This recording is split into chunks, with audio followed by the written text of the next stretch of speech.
Bonjour et bienvenue à tous les Gémeaux et les ascendants pour cette guidance amour du mois de mai. Alors les guidances amour, c'est la guidance générale. C'est une guidance qui ne parlera peut-être pas à tout le monde. Donc laissez-moi vos propres messages, vos propres commentaires par rapport à cette guidance. Et je vous attends avec grande impatience. Allez, c'est parti. Donc on va commencer. Comme vous le savez, chaque mois je fais différentes guidances. Donc voilà, là je vais commencer avec communiquer avec votre ange gardien. Donc quel est donc le message? C'est le message ta mission de vie. Ta mission de vie est et sera toujours de devenir une meilleure personne, d'une incarnation à l'autre. Tu peux, par moment, te souvenir de ce que tu es venu faire sur Terre, mais la plupart du temps, tu l'oublieras. Compte sur moi pour te guider vers l'accomplissement de ton plan et fais toujours les choses en bonne conscience.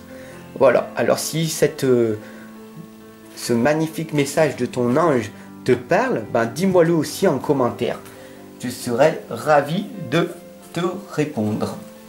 Allez, c'est parti pour cette guidance pour les Gémeaux et les ascendants pour cette guidance du mois de mai. Une guidance générale pour les Gémeaux et les ascendants pour le mois de mai. D'accord, donc la magnifique lumière. Donc là, on a la lame ici présente des enfants indigo. Alors, bonjour à tous les enfants indigo, puisque j'en suis un moi-même. Donc c'est magnifique, merci d'être ici, les enfants, les adultes indigo. Donc là, on voit, vous êtes porteur de lumière, mais vous l'avez caché derrière cette anxiété. Pourquoi vous êtes toujours focalisé derrière votre futur? Ok? Vivez l'instant présent. Il n'y a rien de pressant. Qu'est-ce qui vous attend dans votre futur? Bah, vous ne savez pas. Vous ne savez pas ce qui est incontrôlable. Vous ne pouvez pas le contrôler. Donc, ici, on vous indique très clairement le globe de lumière. Ici, on vous indique de vous concentrer sur votre lumière dans votre cœur. Ici, on vous indique de méditer. Mais pas de méditer pour méditer, mais vraiment de méditer en ressentant cette lumière qui est à l'intérieur de vous. D'accord? Il y a des obstacles qui sont en travers de vous. Ici, nous avons la lame de l'iceberg qui t'indique ton conscient et ton inconscient. Il faut savoir que 90% de ton inconscient est là. Tu fais des choses automatiquement dans ta vie. Et ici, les 5 autres pourcents restants, c'est ce que tu peux arriver à maîtriser, à contrôler, qui va te permettre du coup de changer une petite partie de ta vie, une petite chose, jour après jour, qui va devenir donc du coup une énorme chose par la suite. Du coup, tu pourras donc après, avec des années d'expérience, de contrôle et de maîtrise, pouvoir provoquer le contraire. Ici, on t'indique de travailler sur ton anxiété. On voit que tu es une personne dans le futur, tu ne vis pas dans le présent, tu es inquiète en permanence. Mais qu'est-ce qui va se passer avec ce coronavirus? Mais qu'est-ce qui va se passer après ci, après ça? Je suis en permanence, je n'arriverai pas à payer toutes mes factures. Mais voilà. Donc là, on t'indique très clairement que tu es dans ton mental. Tu t'inquiètes pour ton futur. Alors que il n'y a que dans l'instant présent, ici, maintenant, quand tu te poses, tu vas te rendre compte, tout simplement, qu'il n'y a pas à t'inquiéter. Tu ne sais pas ce qui va se passer. Donc, inspire, expire. Et tu verras qu'en faisant ça pendant 10 minutes chaque jour, ton anxiété va grandement diminuer. Bien sûr, tu n'es pas obligé de me croire, mais plutôt de le tester. Et après, j'attends ton message avec grande impatience. Ici, nous avons la lame de l'enfant indigo. Les enfants indigo, ce sont des personnes différentes, qui sont sur des plans de conscience différents, qui ont cette hypersensibilité en eux, qui voient, qui ressentent, qui entendent des choses différemment des autres humains. Ils sont ici pour être porteurs de lumière, pour contribuer à donner un monde meilleur. Ils sont ici pour accompagner et guider les personnes pour ne plus être stressé, ne plus être angoissé, ne plus être dépressif. C'est bien pour ça que je suis là tous les jours. Et encore plus en ce moment avec ce confinement.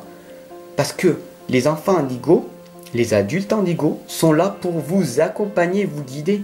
Il n'y a rien de dramatique avec ce coronavirus. Ça va passer. Tout passe. D'accord? Et tu verras que d'ici 2, 3 mois, 1 an, toutes les choses vont se revenir. Comme à l'époque du H1N1, de la grippe aviaire, de toutes les choses qui se sont passées. Donc ne t'inquiète pas parce que les choses passent. Mais pour expérimenter la souffrance et pour expérimenter la joie, tu dois obliger être pour passer par la souffrance, par la solitude, pour expérimenter le bonheur. Tu comprends? Et là, en fait, l'enfant indigo t'indique que rien n'est trop dramatique. Ne t'inquiète pas, les choses passent. Le changement est automatique. Bien sûr, ici, nous avons la branche. Donc, ici, plus tu vas t'inquiéter, plus tu vas être anxieuse, et plus les choses vont être brisées pour toi. Et plus tu vas attirer à toi des choses négatives. Plus tu seras dans la concentration des choses négatives, moins tu seras dans l'abondance, et plus tu attireras les mauvaises choses en toi. Donc ici, c'est très clair qu'on t'indique qu'il faut que tu partes en voyage.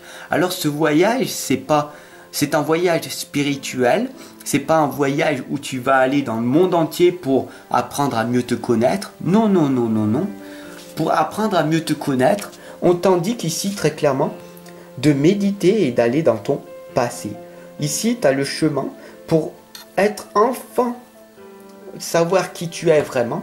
On t'indique ici de t'introspecter. Donc, suis la lumière du bonheur qui t'indique de t'introspecter, donc du coup de prendre du temps pour toi pendant ce confinement d'ailleurs, c'est magnifique. Profites-en pour être seul avec toi. Prends-toi 1 heure avec rien d'autre.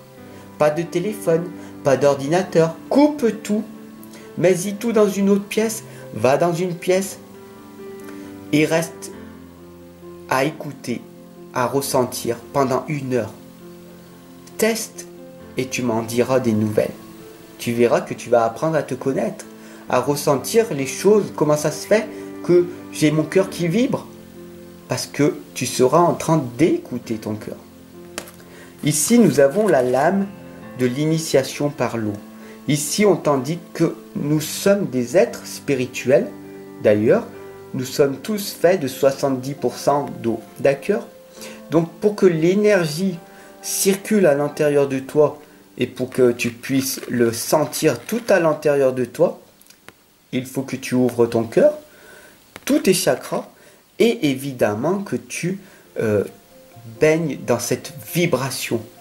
D'ailleurs, je t'invite à regarder le film Water, les vibrations de l'eau, et tu verras qu'en regardant ce documentaire Water, W-A-T-E-R, tu comprendras enfin les magnifiques vibrations de l'eau. Voilà, tout simplement. Et tu comprendras du coup cette lame, l'initiation par l'eau. L'eau est très importante. Ici, on t'indique que pour que tu puisses être enfin victorieuse, pour que tu puisses enfin être dans l'abondance, il faut que tu en prennes vraiment conscience. Plus tu vas être dans le côté manque, et plus tu vas attirer le manque. Alors oui, tu as peut-être pas d'argent, pas beaucoup d'argent, mais fais en sorte comme si tu en avais. Par exemple, quand tu fais tes courses, ne calcule plus en disant « Ah ça, je ne peux pas ». Tu vas créer le manque. Mais ça, tu vas te dire, je me permets de pouvoir acheter ça. Car je suis dans l'abondance. L'abondance est un droit de naissance. C'est une certitude. Il faut que tu aies cette croyance et pas ce manque. Plus tu vas vibrer sur le manque et plus tu recevras de manque. Puisque l'abondance vibre sur ce que tu veux. Donc, plus que tu veux du manque, tu recevras encore plus de manque. Ne me crois pas, mais teste-y. Et tu verras que c'est magnifique ce qui va se produire par la suite. Bien sûr, ici, nous avons le projet, le nid, qui m'indique très clairement que tu ne vas pas le faire tout de suite. Car pour le moment, ton projet, c'est de ne pas changer. Tu ne veux pas changer, tu ne veux pas prendre une consultation, tu ne veux pas t'améliorer, car tu es dans ce confort-là. Tu es dans ce petit nid douillet, tu vois qu'il y a plein d'opportunités qui peuvent se présenter, que tu pourrais vivre beaucoup mieux en passant à l'action, en t'offrant une consultation. Mais non, tu restes dans ton petit confort, dans ton petit nid douillet, tout simplement. Et ça, c'est ok, c'est ton cheminement, c'est ton travail. Tu as ton propre rythme. Mais si tu attends trop, tu verras que tu vas passer par cette souffrance, ce détachement, et à ce moment-là, tu pourras du coup prendre une consultation. Parce que tu vas te sentir perdu. Tu vas te sentir dans un vide à l'intérieur de toi. Donc du coup, tu vas te combler de nourriture pour combler ce vide intérieur. Sois honnête avec toi. Et tu verras que quand tu seras dans ces émotions-là, ce sera important pour toi de prendre une consultation. Mais encore une nouvelle fois, tu pourras faire ton propre choix. Sur ce, je te souhaite une excellente journée. Je t'attends de l'autre côté pour une consultation en privé. Et si tu as aimé ces guidances, tout simplement, abonne-toi, partage surtout, et puis diffuse cette guidance tout autour de toi. Ce serait magnifique. Je te remercie d'avance et je te dis à très très vite. Ensemble, on avance.